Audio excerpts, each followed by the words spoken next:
Crecer en Cristo. Lección número 6. Victoria sobre las fuerzas del mal. Hola querido, en este estudio continuaremos hablando del poder victorioso de Cristo. En realidad, este tema será objeto de nuestra meditación en 3 lecciones. La primera la vimos en el estudio anterior y la última estudiaremos en el siguiente estudio. Empezaremos diciendo que en la Asamblea Mundial de San Luis, el año 2005, la Iglesia Adventista Mundial aumentó una creencia fundamental a las 27 que ya existían. En realidad, esta creencia fundamental no era una novedad, no era algo nuevo, era una especificación, más bien una explicación de lo que significa crecer en Cristo. ¿Por qué era necesario esto? Por un simple motivo. En algunos lugares del mundo hay cristianos que piensan que Jesús es solo una ayuda o una fuerza motivadora para enfrentar los embates de esta vida. Esas personas aceptan el cristianismo, pero no desean dejar su pasada manera de vivir y continúan con costumbres que revelan su esclavitud al Señor de las tinieblas que un día gobernó sus vidas. Por eso, el énfasis en el hecho de que la victoria en Cristo significa rompimiento total con la vida del pasado. Leamos lo que dice Efesios capítulo 1, versículos 18 al 22. Que Él alumbre los ojos de vuestro entendimiento, para que sepáis cuál es la esperanza a que Él os ha llamado, cuáles las riquezas de la gloria de su herencia en los santos, y cuál la extraordinaria grandeza de su poder para con nosotros los que creemos, según la acción de su poderosa fuerza. Esta fuerza operó en Cristo, resucitándolo de los muertos y sentándolo a su derecha en los lugares celestiales, sobre todo principado y autoridad, poder y señorío, y sobre todo nombre que se nombra, no solo en este siglo, sino también en el venidero, y sometió todas las cosas debajo de sus pies y lo dio por cabeza sobre todas las cosas a la iglesia.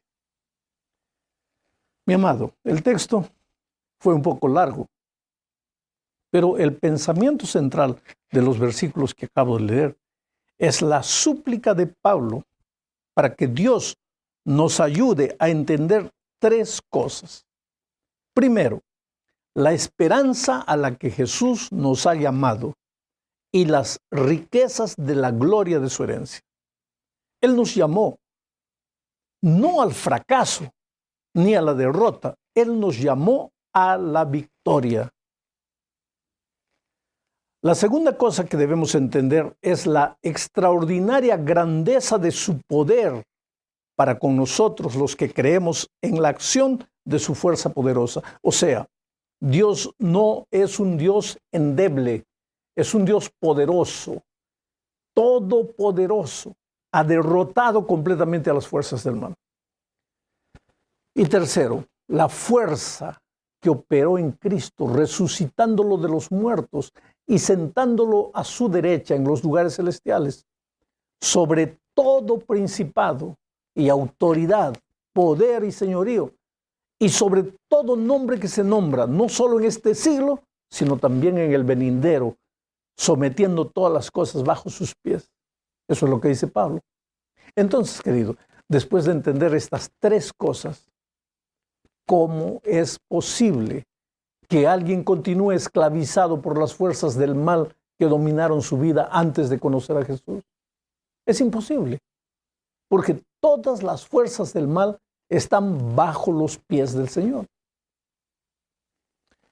Vamos ahora a la segunda parte de este estudio. Aquí hablaremos de que aunque antes de conocer a Jesús hayamos andado en las mismas tinieblas del demonio, una vez justificados, el enemigo no tiene más poder sobre los hijos de Dios. Mira lo que dice San Pablo en Romanos capítulo 8, versículos 31 al 35 y también al 37. Dice ¿Qué pues diremos a esto? Si Dios es por nosotros, ¿quién contra nosotros? El que no escatimó a su propio Hijo, sino que lo entregó por todos nosotros, ¿cómo no nos dará también con Él todas las cosas? ¿Quién acusará a los hijos de Dios? Dios es el que los justifica. ¿Quién es el que condenará? Cristo es el que murió. Más aún, el que también resucitó, el que además está a la diestra de Dios, el que también intercede por nosotros. ¿Quién nos separará del amor de Cristo? ¿Tribulación, angustia, persecución, hambre, desnudez, peligro o espada? Antes, en todas estas cosas somos más que vencedores por medio de aquel que nos amó. Amigo querido, me impresiona la promesa divina. El otro día, en una reunión evangelística, el enemigo tomó posesión de una persona que había lidiado con la hechicería toda su vida, pero al estudiar la Biblia, esta persona se había dado cuenta que había servido al enemigo de Dios y no a Dios. Entonces decidió entregar su vida a Jesús. Pero cuando la persona estaba viniendo para adelante, entregándole la vida a Jesús, el enemigo la tomó y la arrojó al suelo. Ahora, lo impresionante fue la voz que se oyó. Quien hablaba era ella misma, pero su voz era la voz del enemigo y decía: tú eres mía, no pienses que te vas a ir, tú me perteneces. Pero la promesa divina es: ¿quién acusará a los hijos de Dios? Dios es el que los justifica. ¿Quién es el que condenará a un hijo de Dios? Cristo es el que murió por ellos. Más aún, el que también resucitó, el que además está a la diestra de Dios, el que también intercede por nosotros. Mi amigo querido, ¿esto no es maravilloso? No importa lo que hayas hecho en la vida. El momento que le entregas el corazón a Jesús, naces de nuevo. Y a partir de ese momento, el enemigo no tiene más poder sobre ti. Coloca bien eso en tu mente y en tu corazón. Pero la victoria no depende solo de Jesús. El ser humano necesita apoderarse de esa victoria. Por eso, Santiago 4:7 dice lo siguiente: someteos pues a Dios, resistid al diablo y huirá de vosotros. Mira, aquí la palabra resistir puede dar la impresión de que es el ser humano el que enfrentará al diablo y lo vencerá. Pero en el griego original, la palabra resistir es antistemi, que significa literalmente pararse para mirar al enemigo. No necesariamente luchar contra él, sino encararlo, no correr, no huir, no escaparse. ¿Por qué? Creo que Pedro nos da la respuesta al decir en Primera de Pedro, capítulo 5, versículos 6 al 9, lo siguiente: humillaos pues bajo la poderosa mano de Dios, para que Él os exalte a su debido tiempo. Echad toda vuestra ansiedad sobre Él, porque Él tiene cuidado de vosotros. Sed sobrios y velad, porque vuestro adversario, el diablo, como león rugiente, anda alrededor buscando a quien devorar. Resistidlo firmes en la fe, sabiendo que los mismos padecimientos se van cumpliendo en vuestros hermanos en todo el mundo. Aquí se usa nuevamente la palabra resistidlo. ¿A quién? Al enemigo diablo que parece un león. ¿Cuál es la parte humana en este texto? Humillarse delante de Dios y confiar en Jesús. Eso es resistir.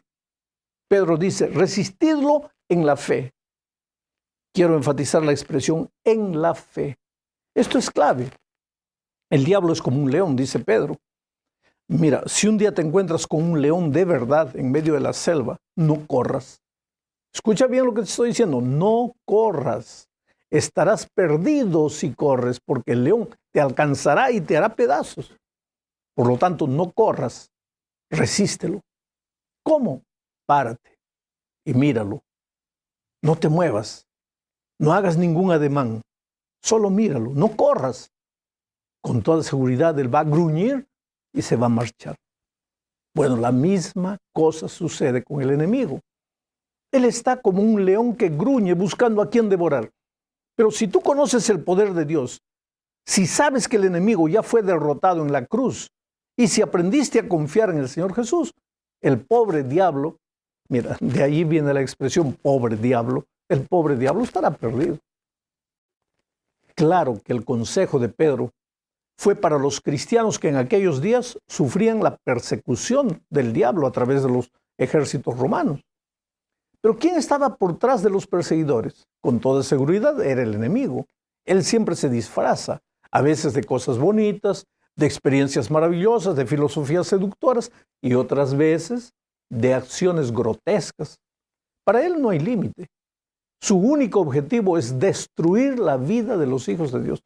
Por eso Pablo aconseja, vestíos de toda la armadura de Dios, para que podáis estar firmes contra las acechanzas del diablo.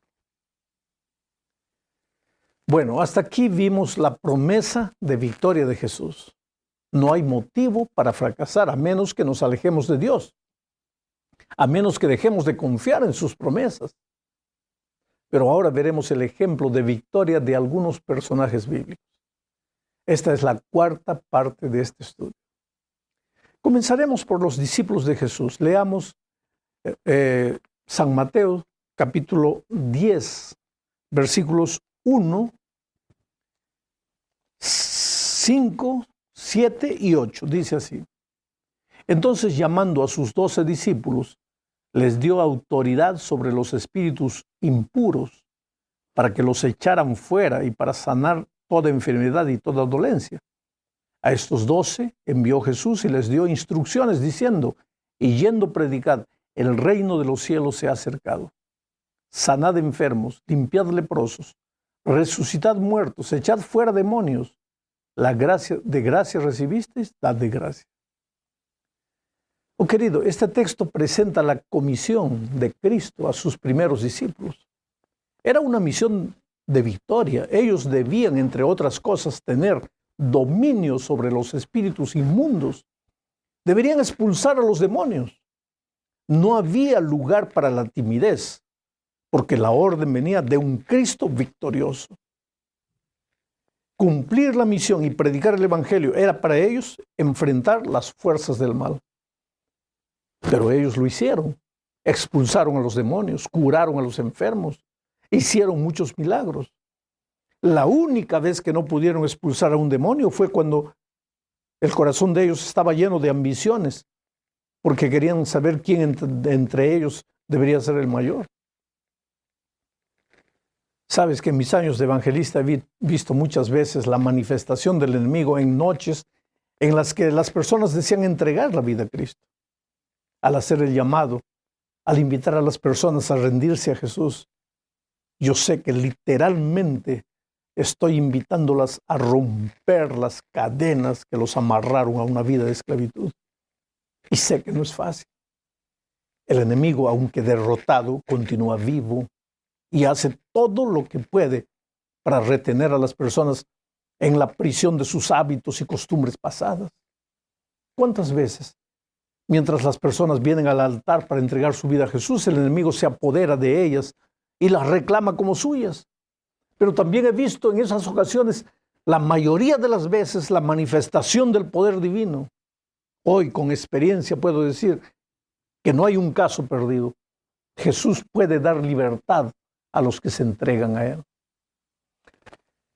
Sin embargo, hay un peligro en todo esto. Cristo puede ser victorioso al que confía en Él, pero el instrumento humano corre el peligro de pensar que existe algún poder especial en Él como instrumento. Por eso Jesús dijo en Lucas 10:20, pero no os regocijéis de que los espíritus se os sujeten, sino regocijaos de que vuestros nombres están escritos en los cielos. Hay que tener mucho cuidado con esto. Bueno, mi amigo querido, llegamos al fin de este estudio hablando de la victoria de los apóstoles de Cristo en la iglesia primitiva. Hechos 5, desde el versículo 12 hasta el versículo 16, registra lo siguiente. Voy a leer. Por la mano de los apóstoles se hacían muchas señales y prodigios en el pueblo. Estaban todos unánimes en el pórtico de Salomón, y de los demás ninguno se atrevía a juntarse con ellos. Sin embargo, el pueblo los alababa grandemente. Los que creían en el Señor aumentaban más. Gran número de hombres y de mujeres, tanto que sacaban los enfermos a las calles y los ponían en camas y camillas para que al pasar Pedro, a lo menos su sombra cayera sobre algunos de ellos. Aún de las ciudades vecinas, muchos venían a Jerusalén trayendo enfermos y atormentados de espíritus impuros, y todos eran sanados. ¡Qué extraordinario! El enemigo era públicamente desenmascarado, expulsado y puesto en ridículo. Así era el poder de Dios manifestado en los tiempos apostólicos. Y ese poder continúa a nuestra disposición hoy. Sin embargo, querido, es necesario ser cuidadosos. Sabes que un día conocí a un hermano que viajaba de lugar en lugar expulsando, entre comillas, demonios y dialogando con ellos en el momento del show. Porque la expulsión del demonio para él era un show, para la iglesia era un show. Él dialogaba ahí con el diablo y les preguntaba, ¿cuál es el pecado del hermano tal? ¿Cuál es el pecado del pastor tal? Oh, querido, mucho cuidado. No se trabaja, el Espíritu de Dios no trabaja de esa manera. La obra de Dios no es construida por escenas espectaculares. El trabajo del Espíritu es silencioso, pero poderoso. El enemigo no tiene el derecho de interrumpir un culto, pero de allí a ir cazando al diablo hay mucha distancia. La más grande victoria no se obtiene en público, sino en la vida particular del creyente, viviendo silenciosamente las grandes obras de victoria del Señor Jesucristo. Mira, querido, te digo una cosa. El estudio de hoy prueba que cuando naces en Cristo, todas las corrientes que te amarraban al pasado quedan quebradas. Eso tiene que ver con tus pensamientos, eso tiene que ver con tus sentimientos, eso tiene que ver con tus costumbres, con tus acciones, con tus palabras. El enemigo está derrotado, lógico, todavía tiene vida, nunca se va a quedar tranquilo. Siempre va a estar tentando destruir tu vida, pero no hay argumento humano capaz de justificar la derrota, porque tienes un Cristo victorioso y ese Jesús maravilloso que tienes te ama y ya venció. Solo escóndete en sus brazos, ahora, en este momento, en el nombre de Jesús.